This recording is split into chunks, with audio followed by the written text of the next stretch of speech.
conversations, I don't acknowledge if I know if the person is blind, or if I don't know, it doesn't matter, because I'm not talking to the blindness, I'm talking to the person. Welcome to another podcast of Sunu. It is a pleasure. I'm really happy to be sharing this space with the creators of BlindSquare, Rob and Ilkka. I think I said it properly. Yeah. And I am very pleased to be here. Thank you guys for coming. And I would like you to introduce yourselves.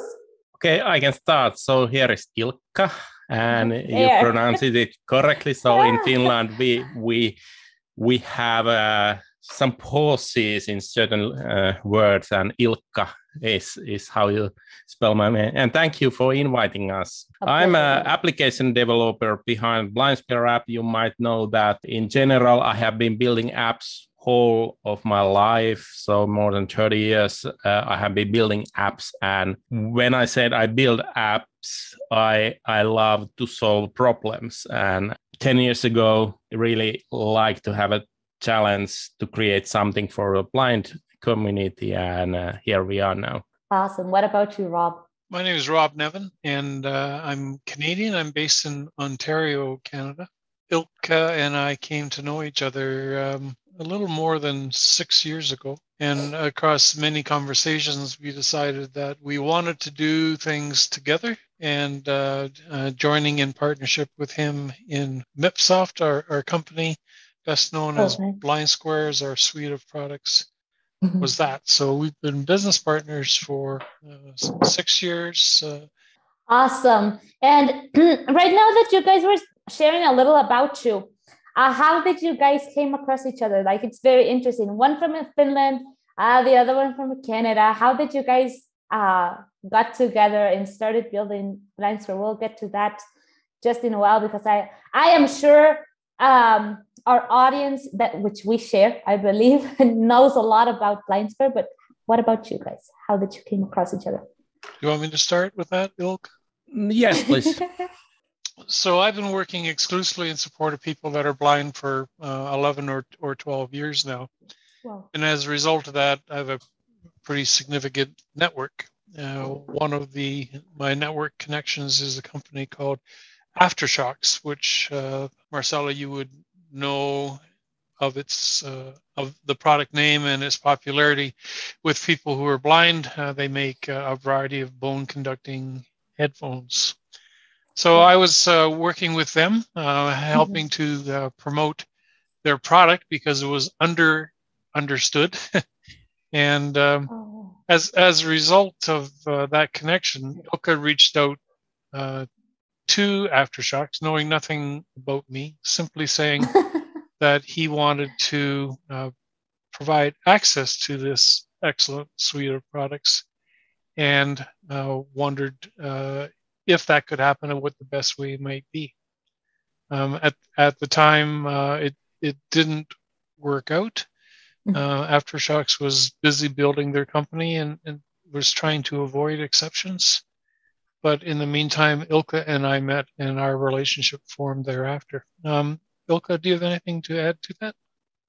My contacts to Aftershock. So when I initially created BlindSquare, I contacted Finnish Association for the Blind, and they loved the product, but they also said to me that it is challenging to use application when you are traveling, because you need to hear your surroundings and white cane echoes, etc., etc. So please invent something that doesn't block your hearing. And then I realized that that bone conduction is something that was not in Finland, at least. They didn't know about that, but I realized it was great technology and started to utilize that, and that kind of solved that part of the problem. And Aftershocks, especially, I contacted them when we were doing BlindSquare challenge competitions. So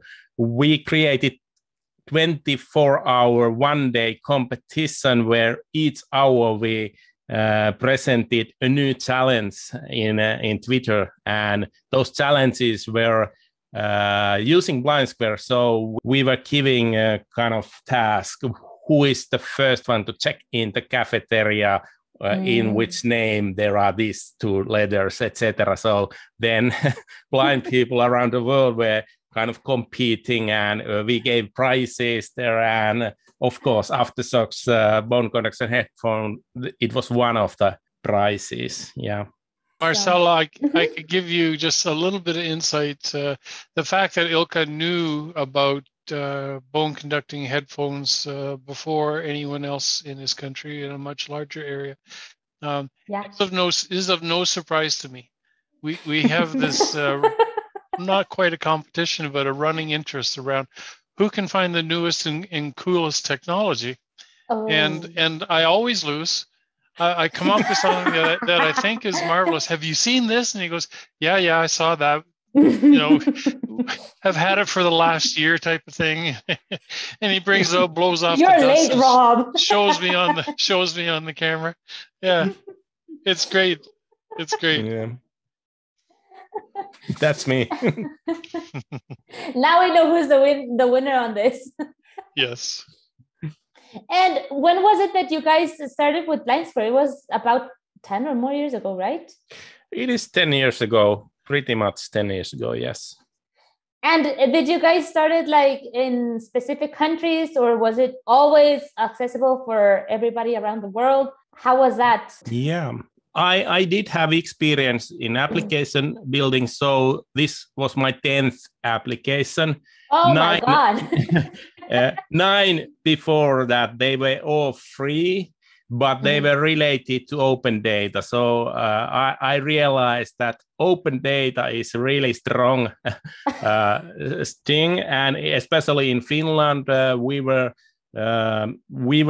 running competitions around open data 3 or 4 years before other Europe. So in Finland, we did have open data, and I was doing application to those competitions and also winning some of those competitions. And for example, one year there were 130 different works in that competition, and 4 of them were mine, and 2 of them did win something. So that was how I learned to build a useful application using open data. And then I just realized that one friend of mine said that this one application I created for tracking buses on a real time, that her friend is blind, and how useful it would be. And I realized that if I add a speech synthesizer, make it run on background, and make it hands-free, so you don't need to use even voiceover. Actually, I didn't know about voiceover. I just started to create that application, and in 2 months, I was so ready that I presented it to Association for Blind in Finland, and just 1 month after that, it was in test use, and let's say 4 or 5 months from starting, I released it in App Store. And from day one, I was using data sources that were global. That meant that I did have Finnish version, English, and maybe Swedish. So 3 languages and global data. And soon after release, Massable contacted me and asked for interview. So then I was in a hurry to create websites and take some photos, etc. And after Massable did that article, Twitter was the main channel to really get the word out. So hundreds of thousands of Twitter tweets about this, etc. And in 3 weeks, I did have customers from 30 countries. So it was pretty fast launch. And this is very interesting because you're mentioning Twitter, and I think it's an amazing app. I actually love Twitter, but many people think that Twitter is not something where you can spread the word, and actually you can, especially with the blind community, because it's a lot of typing, hearing, like rarely pictures and videos. Yep. So it's mostly about opinions, what you think, hashtags. Yeah, that's amazing. Yeah, especially for the blind community, I think it was great. But this was great also because sighted audience did learn about this. So it really got word out. And I remember also because when I launched, this was not a free app. And it has never been a free app. It was maybe $30. And at that time, there were not so many premium priced applications. So I also got messaging from the blind community that it should be free. You shouldn't be selling this. You should. Why should we be paying for this? yeah. And luckily, the community that started to use it and also helping me understand what features are needed. I did them, implemented, and provided free updates. So it has been free updates since when you bought it first time. So I started to get also people who were telling that, yeah, you really should buy this. I just needed to understand that there are many people who are not understanding it right away. Why the name BlindSquare? I find it such a cool name. Like I always say this, that Suna and BlindSquare share this part of being names and apps that don't make you feel disabled. Instead, they're like very curious names. Like they leave a question, like an open question. So this is my question. Why is it called BlindSquare? Why this? I understand the blind part, but what about the square or what a combination? Yep. So I needed information of not only map, not only intersections, not only street names, etc. I needed also information of places around you. And not only places, but also categories of those places. If it's restaurants, if it's Chinese restaurants, if it's Japanese restaurant. And I also needed information about the popularity. There are thousands of places around what I would mention, because I can't mention them all. So I tapped into open data of Foursquare game, where people are checking into places. And from the amount of checkings, I know which places are the most important one, interesting one. And since I used Foursquare data, I thought that maybe Square could be part of an application name. Yes, I did that. And by the way, one interesting thing, when I launched the application, someone tweeted that Foursquare should sue me because I was selling an application that was built on top of their data, but they actually tweeted that this has been the best thing that has happened to the data. So they really like the idea, and maybe thinking it in a way that now sighted people are really helping blind people to find places. So so it is nice thing. More you play, more you help. Exactly. And Rob, I heard in the beginning that you were saying that you've been related or helping the blind community for a long time now. How is that? This goes back probably 20 or more years. Okay. I was working for a venture company at the time, and came to be introduced to Hans-Georg Lehnert. Hans is the founder and principal of the German company called Draeger and Lehnert, Draeger.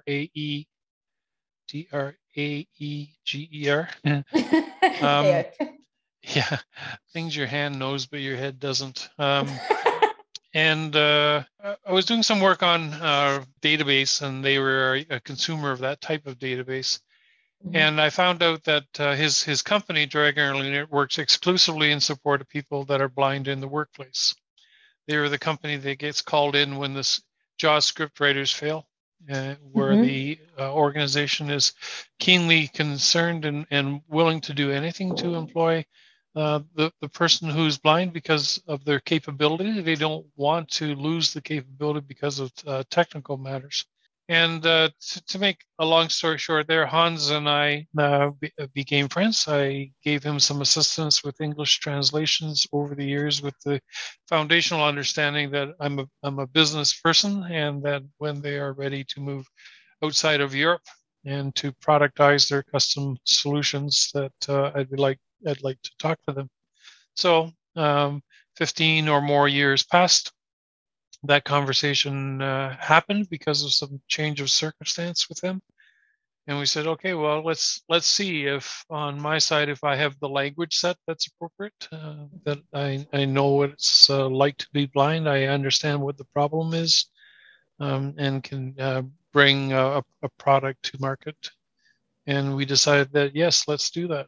My first connection was with CNIB, Canadian National Institute for the Blind. Oh, yes. And because I'm in Canada and Canadian, did a lot of validation with them around this product. They became our first customer for the product called ALT, A-L-T. And they continue to be a client, which is great. And how did it keep going on, or how is it now? How is the connection that you have with the... Oh, that connection is ever stronger. In fact, the same company, Draeger Leonard, is our master distributor for BlindSquare.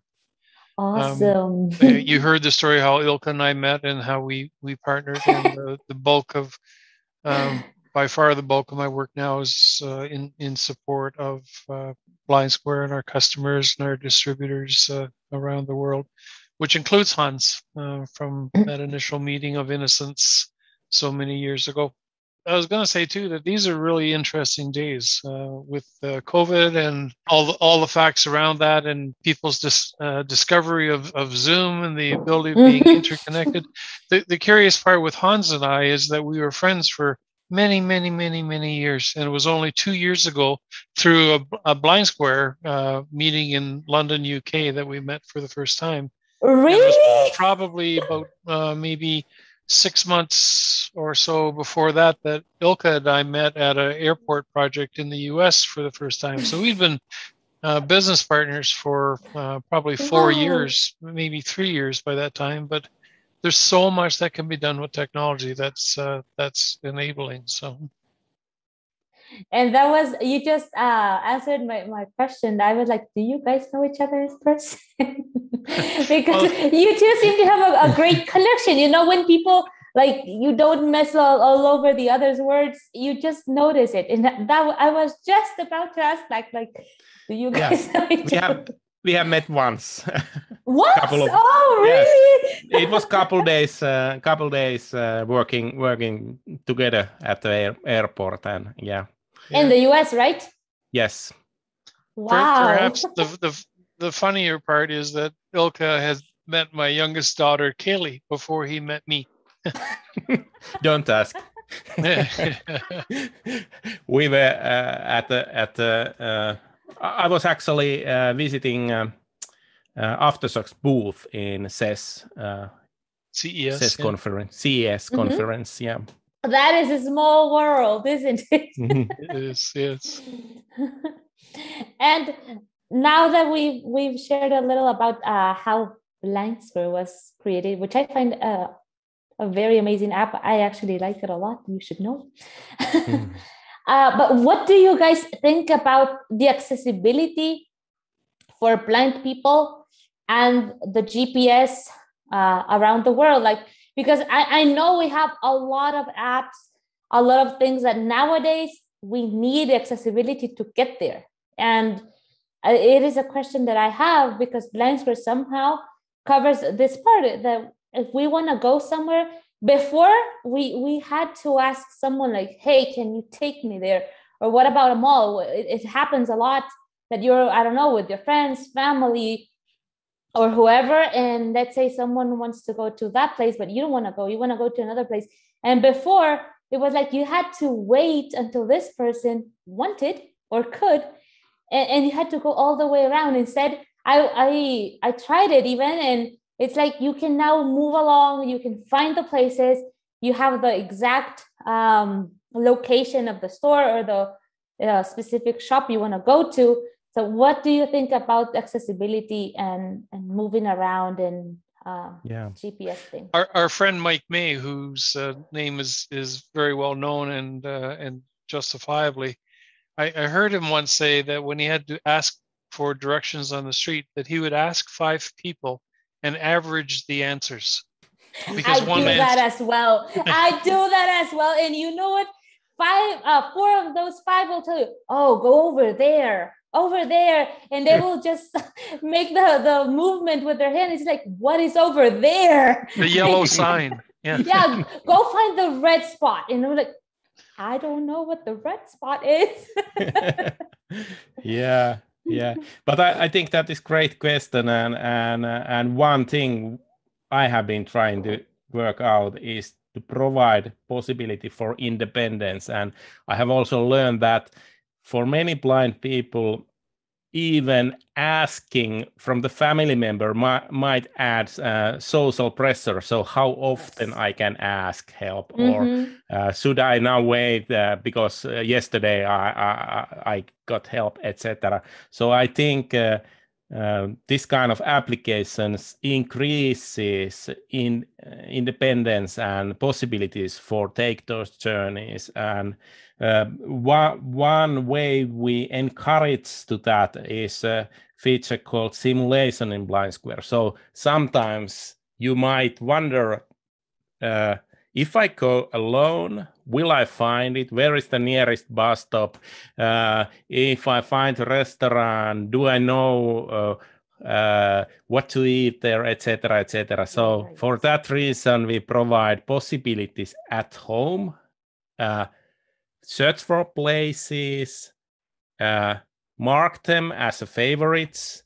For example, for bus stop, you can add also distance alert. So it means that when you are, let's say, 200 meters away, you will get alerted by BlindSquare that, hey, you are close. But you can also simulate those places beforehand. So you simulate the restaurant, and then you check if they provide an accessible menu, what they are offering. You might pick a restaurant that does that. Through the BlindSquare, you can read what they are offering, what the prices are. Then you can, in a simulation mode, you can then go to the public transportation category and see how far away there is nearest bus stop. You see, hey, it's only 100 meters away. You probably simulate that, favorite that place, add a distance alert, maybe notice that what bus lines are going there. Hey, I know that 60s stop near me, I can find that. So that way you can plan your trip beforehand. Yes. And that goes also when you are going abroad to the hotel. So you simulate the hotel. And when you are simulating places in other countries, for example, BlindSquare does, on a background, it caches all the data to your device. So when you are traveling and you might not have a data plan that covers that place, it will still find places and intersections. Oh, that's they crazy. Are automatically saved. So just by simulating, that kind of magic thing happens. And of course, when you are there at the hotel, you can then search places and shopping malls, etc. And yet again, everything is cached, and then you go out without data plan, and you will still hear intersections and places around you. That is, I need to travel. I have an travel now to an unknown country. Oh, yes. Yeah, and you can do also virtual traveling. Go to Egypt and look for pyramids and... In any case, COVID won't let me, you mean? Yeah. We had a really nice story from one of the schools that was teaching BlindSquare to students. And there was one student who just exclaimed how much he liked it and described it as follows, that with BlindSquare, I have the ability of knowing where I am, knowing what's around me, but I can also know about things that are around the corner or things that are beyond the horizon. And he said, I can do that. I can see through buildings. And he said, Wow. and the expression was, "Who's handicapped now?" And this is my superpower. And we like that so much that we added Wow. an Easter egg in our voice command called superpower that Oh, will trigger the BlindSquare look around feature. So you can, that's why. by invoking superpower, you can see through buildings and around corners. And that is amazing because what actually you, as Ilkka was saying, you sometimes have like this doubt: should I ask? Or you take care a lot of how to ask, when to ask, if it isn't too much. And with the app, really, you can find places. You can have a certain idea of where you're going. For example, you don't have to be asking, what do we have around? No, you can just do it Yes. but yourself. And that feeling of independence, I believe, is one of the greatest, because we have technology for many apps, many things that can be done now all over the phone. But accessibility for let's say disabilities, because I don't think it is a disability at all, but Yes. society calls it like that, and that is totally okay. That's Yes. the word they know. But the feeling of being independent, being capable of doing it yourself, it's not that we don't like to ask for help, we like to do it by ourselves. That is very Yes. different. We really and like, having I was going to say, we really like to flip the model of thinking. And Ilkka's got a great sense of humor, and sometimes a really good way of making conclusions. And the flip of the model here was, what would happen if the person who is blind, who is now has rich information available to them, was asked by a sighted person for help? And he took the notion of that, and we had some lanyards made up, over the neck lanyard, and the script on the side of it would say, "Lost? Question mark. I can help. Follow me." Wow. I like that a lot. And that brings me to the to one moment that I was trying BlindSquare for something like a few months ago. I think it was our connection with the band. But I was with my sister, and she was like saying how hard it is sometimes to find your way or an address through this other GPS app, which I don't know the name because I don't use it. It is inaccessible. And I actually told her, like, try this one. And I gave her my BlindSquare because it was open in my phone. And she was like, I want this. Why is this telling me everything? Like every single step, like I am 12 feet away from the store that I want to get to. And she couldn't get it because she doesn't have an iPhone. But she was like very surprised about how much information and how accurate the information is, because that is also something that we as blind people usually look out for, like the accuracy of the information that we're given. Sure. Because a sighted person can get lost, and okay, you just turn around, oh, there's a yellow stop again, you go back. But when you're blind, you have to trust, like, to remember the place, to map the place, to know that you're going that way and it's the right way to go.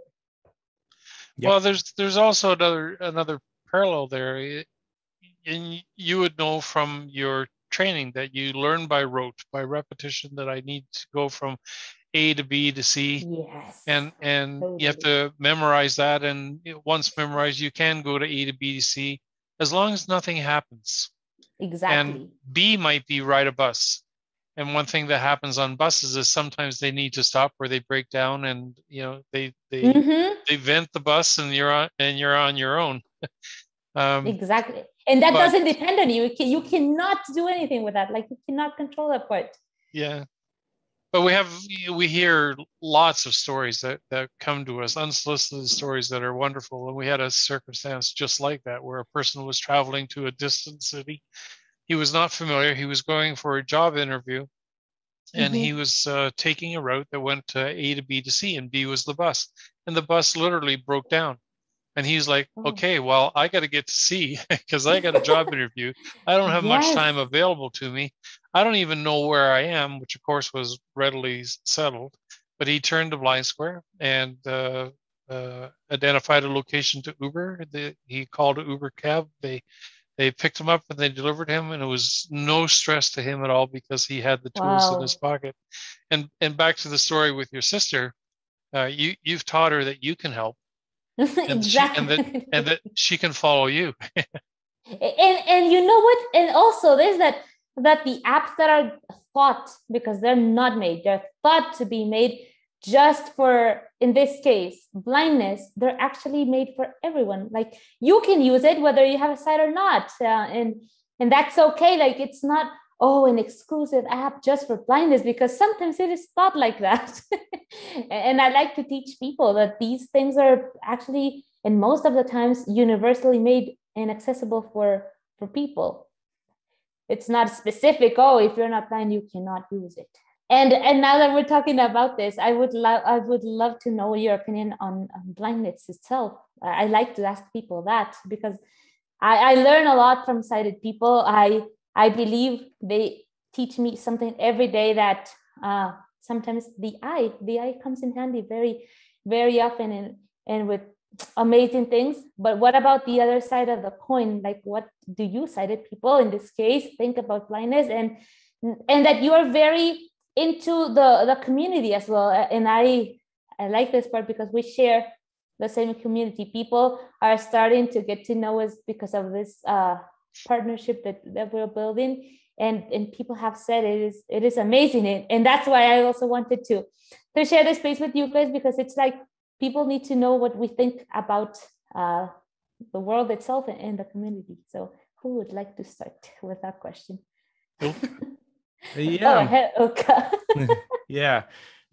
So I have always been amazed of the skills that blind people do have.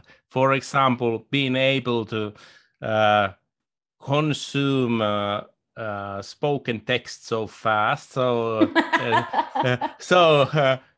I bet you can read books much faster than any of us. Yeah, I have heard how fast you use your text to speech, and I know it's partly also privacy, so no one of us can understand if we hear your text messages, and then I have also seen how fast you can type with Braille using smartphone, for example. I know developer of mBraille called application. He's also a Finnish guy. Oh. Some of my blind friends, they can type faster with the Braille display than any of us with our keyboard. So, yeah, amazing skills.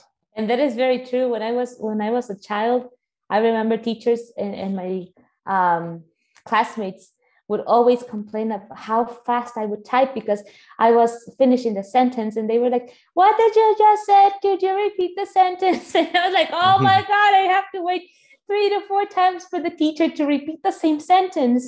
So there were times where I would get really bored when I had to follow up with the typing. Yeah.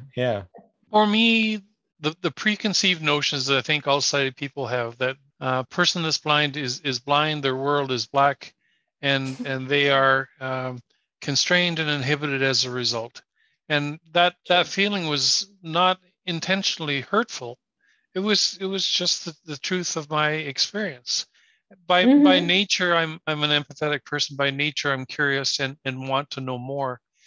And the journey of my discovery, and I'm still on that journey, by the way, has been so interesting and so rewarding. I've met people who are blind with multiple doctorates. I've met people who are blind that have started and completed a career in a major business operation where at the end they were extremely wealthy.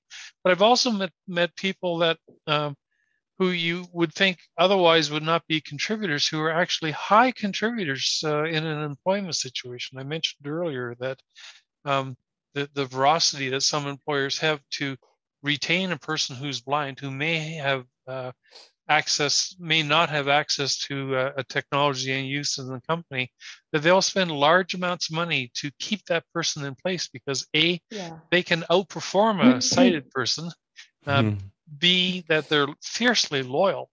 And, they're in maybe even in a call center environment, they stay, they don't go. Call centers are notorious for churning staff.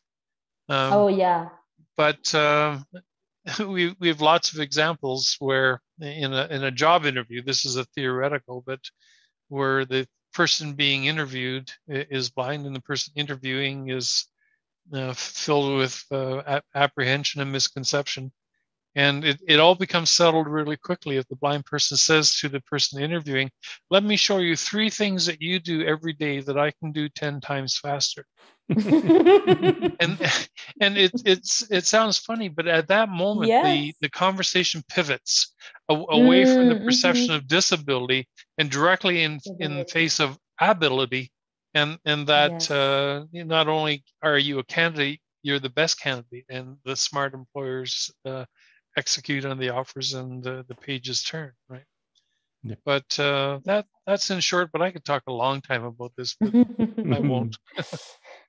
And that is amazing what you just said at the beginning, because I always think that we never stop learning when it comes to things like these. For example, I myself am blind, and sometimes I don't even know how to do with blindness in other blind people. It's not that I'm rude. It's not that I'm mean. It's just that we keep on learning every single day. Like it's nonstop. It's something that if we are brave enough, we ask. And I think like it is good to keep on learning and to allow ourselves to ask. Yes. Because that's how we teach ourselves, like, oh, I don't have to assume. Now I know they do it this way, and the other person has another way of doing it. And I think society needs to question these topics and how to do more often, because sometimes that's what stops us from, I don't know, getting close to someone or giving someone the opportunity to do something or to join us. Can I tell you one of my first lessons learned? Yes, please go ahead. I love to know that kind of things. When in conversation with someone who's blind, nods don't work. and I caught myself that I'm a frequent nodder. You know, no, that's why. So you're participating in the conversation, but yes, acknowledge. My head bobs up and down like a carnival doll. And that was non-communicative to the person I was talking to. So little lessons that are important. That's a big lesson. But I join you on that one. Yeah, and but probably the best is be careful in your listening, because you may quickly be amazed. And I think I can speak for Ilkka and I both that's been shown true many times. Yes, that is very true. And I join you on that one, because I used to do that as well. I won't forget that time that there was a friend, she's blind as well, but I was just smiling as she was talking, and I was really paying attention, but I honestly forgot I had to say a word to let her know I was paying attention to what she was saying. And there comes a point where she's like, are you listening to me? And I was like, oh my God, I am very sorry for this. Now I laugh about it, but at the moment I was like, oh, here's me learning something back, because I'm used to people doing it with me, but I'm not the other way around, because I can smile or nod to a sighted person that they will notice. They will know I am there.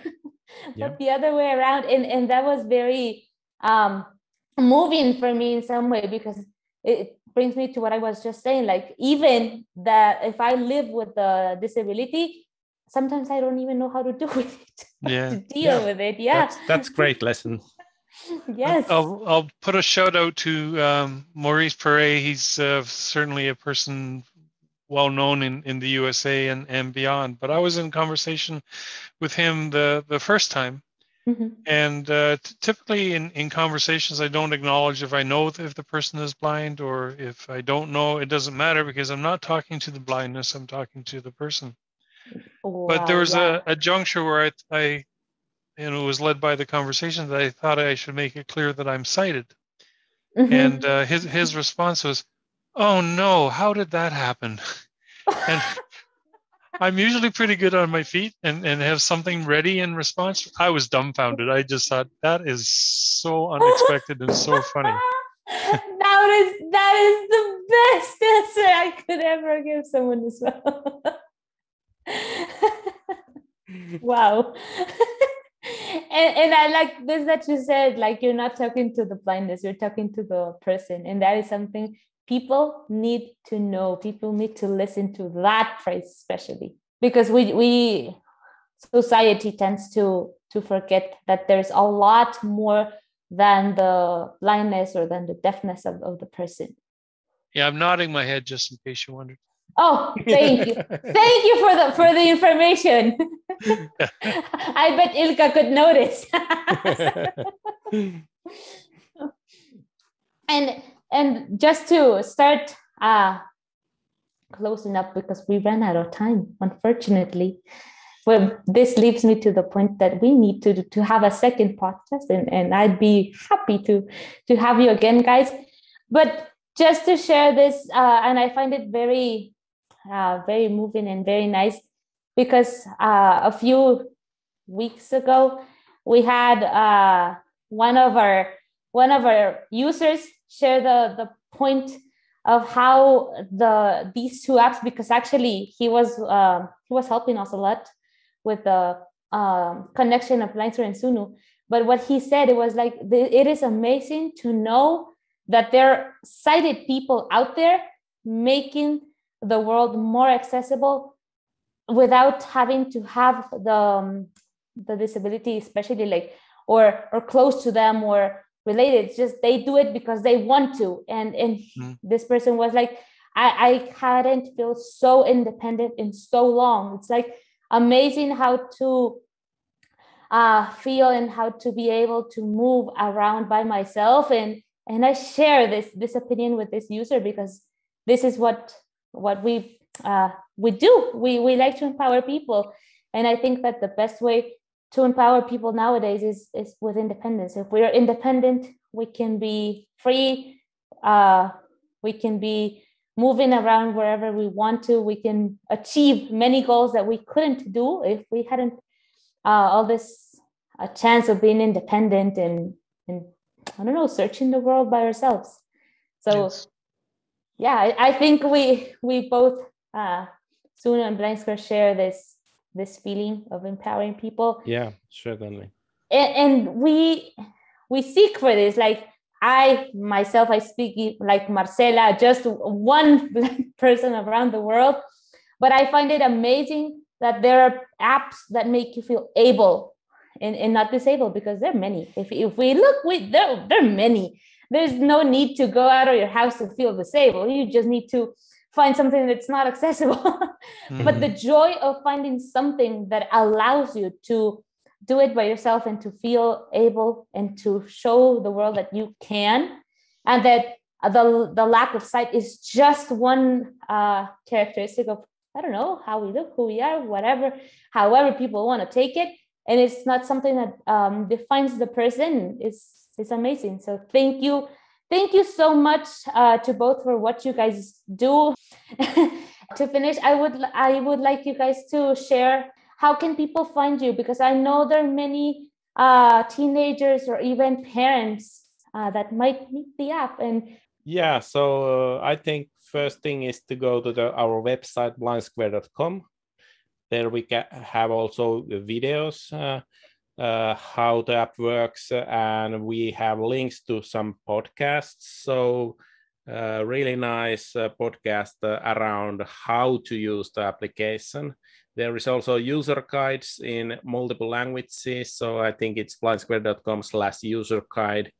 You will find instructions there. Okay. We have support at blindsquare.com.